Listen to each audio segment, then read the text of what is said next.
and welcome to Freelancer Showcase, hosted by Slice Creative Network and TETV. I'm Melody Matheny, the founder of Slice Creative Network, and we are interviewing creative freelancers who work in the themed entertainment industry. And today with us, we have Camrin Arreseigor. Welcome, Camrin. Thank you, Melody. Hello. Hi, thanks for coming on the show. Thank you for having me. All right, so what disciplines do you work in? Well, generally, I'm generating ideation for 2D concepts and then translating them into 3D models, either through SolidWorks or Blender, and then rendering them in Keyshot. I also have experience with rapid prototyping, as well as hands-on building techniques for building larger and small set pieces and props. All right, wow. Exciting. I can't wait to see your stuff. Okay, where have you worked in the past? Well, I've worked with Frank N Designs, EMP Solutions, Lighting Resources USA Inc., of course, the Slice Creative Network under Edge, as well as many independent clients. I also run my own Etsy shop where I sell planters that I produce and sell. Awesome. And what is your current location? I'm currently living in Orlando, Florida. All right. Right in the heart of it. And what would you say are some of your strengths? Well, one of my strengths is that I can be the bridge between the engineering and artistic teams. And that's because I can work in all parts of the process from concept to construction. And I take great care in creating concepts with the final construction methods in mind to streamline the process as much as I can and to protect the final design integrity. So I'm good at problem solving and hitting that fine line between project quality, budget, and meeting the deadlines. So this is a big reason why I love working in a creative team, because talking through ideas and gaining insights from people with different experiences always makes a project better. Yeah, really valuable. Thank you for sharing that. Can you share with us your work? Absolutely. So this is a roller coaster concept that I designed with a friend based on the 1986 film Laputa, Castle in the Sky from Studio Ghibli. So join the rowdy band of sky pirates, the Dola Gang, in this thrilling adventure through the skies in search of hidden treasure while avoiding military capture. So I designed this ride vehicle based on the Flapter, the flying machine from the film. And it initially was a single car with, or a single seat car on a 5-car train. But to accommodate more guests, later iterations of the vehicle featured 2 seats in line, allowing 4 more riders while still maintaining its sleek, maneuverable profile. For this ride, we designed a novel free-swinging chassis mechanism to allow the riders to feel as though they are not attached to a track, as if they've actually boarded this flying machine on this fast-paced adventure. For the model, I designed the body specifically to accommodate the engineering and wiring requirements that my partner needed for the internal mechanisms and devices. And here's the final product. The windshield is a combination of resin casting and 3D printing, but everything else that you see here is 3D printed. So one of the very recent projects that I worked on as a production designer is Curry Ford West presents Picture Perfect Holidays by the Slice Creative Network.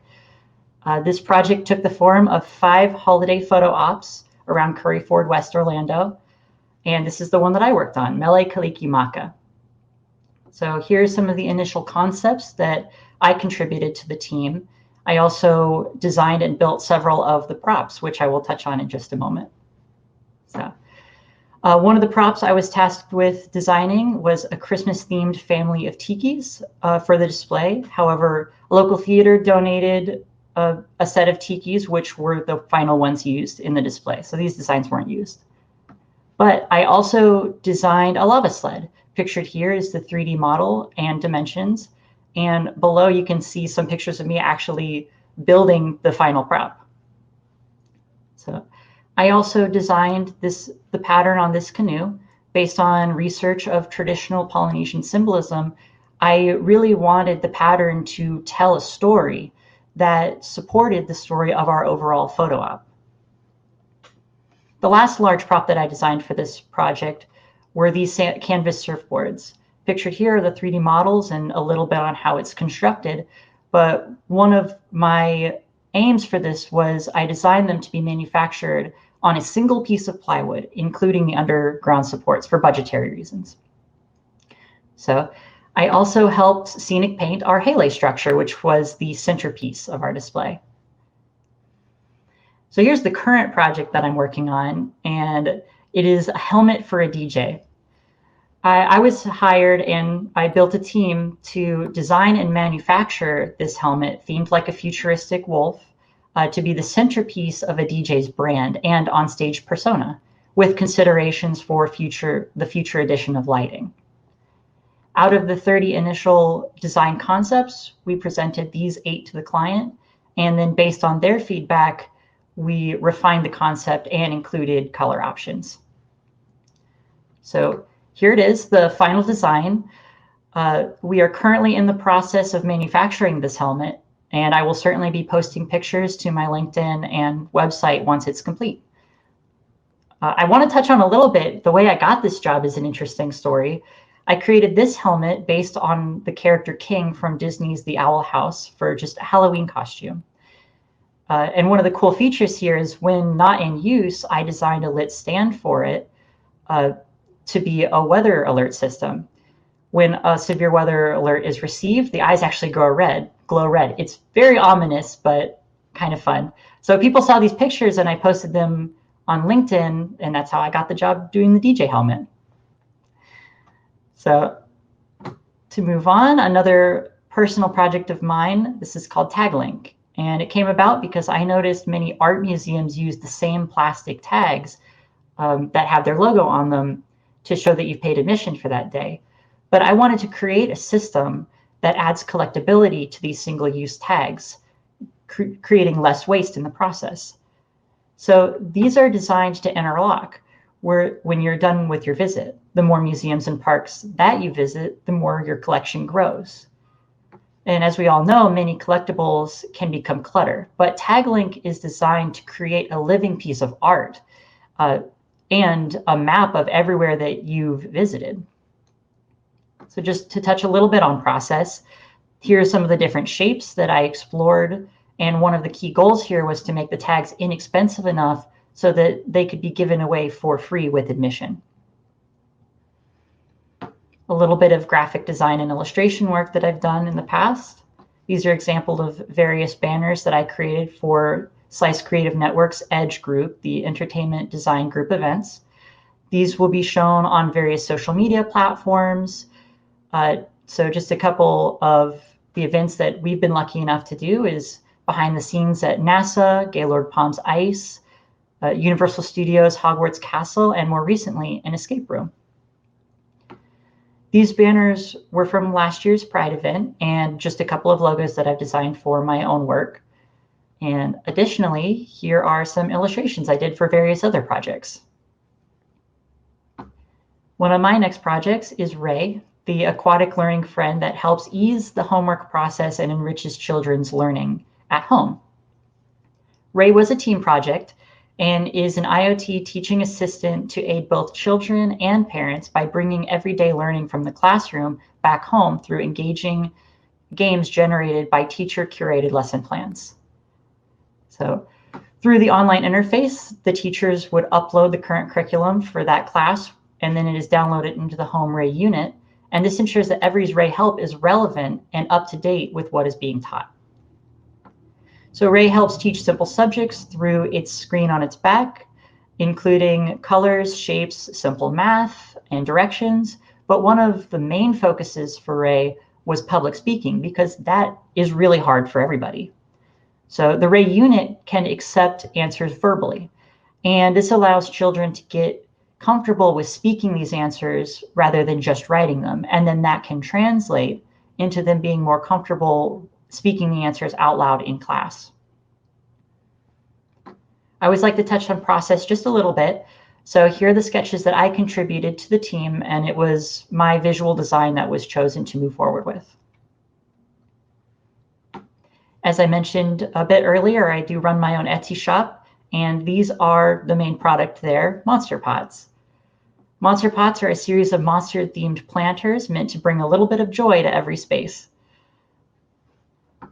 So just a little bit of my form exploration and future designs. One of the main aims of this project was optimization for print-to-order manufacturing. Last, but certainly not least, is Flutter. And Flutter is a project really born of the question, what is magic? Magic is moments with family. It's game nights. It's watching kids grow up. But how do we save these moments for later without taking ourselves out of them?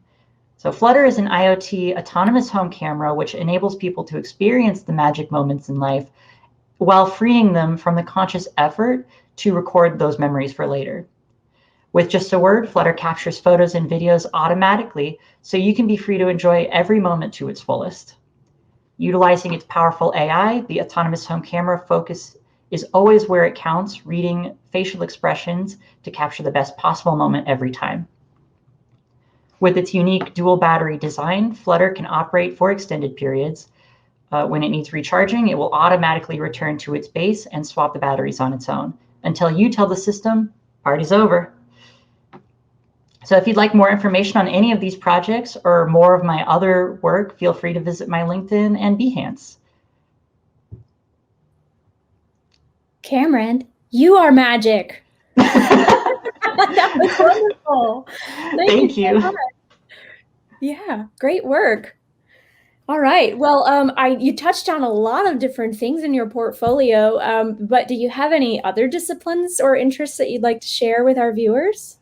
Absolutely. So broadly speaking, I really love the concepting and blue sky phase of a project, and that's something that I'd like to get into. I also enjoy 3D modeling, but if I can indulge a very specific interest for a moment, I would really love to get into designing theme park peripherals and product design. And what I mean by that is, for example, the wands or power-up wristbands from Universal or the magic bands from Disney, even the lightsabers that people build at Galaxy's Edge. Those are amazing examples of the blending of industrial design and product design and themed entertainment that I would really love to be a part of someday. That's great. Well, I'm sure you'll get there, Camrin. Yeah, for sure. So what programs do you work in? Sorry. So I work in a lot of different programs, but the major ones are SolidWorks and Blender for 3D rendering or for 3D modeling, excuse me, and KeyShot for rendering. I also work in the Adobe Creative Suite, particularly Photoshop and Illustrator. Okay, great. And what's the best way for people to contact you? Well, you're welcome to visit my website at behance.net/Camrin. Or there it is on the screen, actually, or find me on LinkedIn. All right, great. Well, it was so wonderful to have you on the show, Camrin. I just love your work so much, and I'm glad that we were able to showcase it on the internet. So Yes, thank you for coming. thank you for having me on.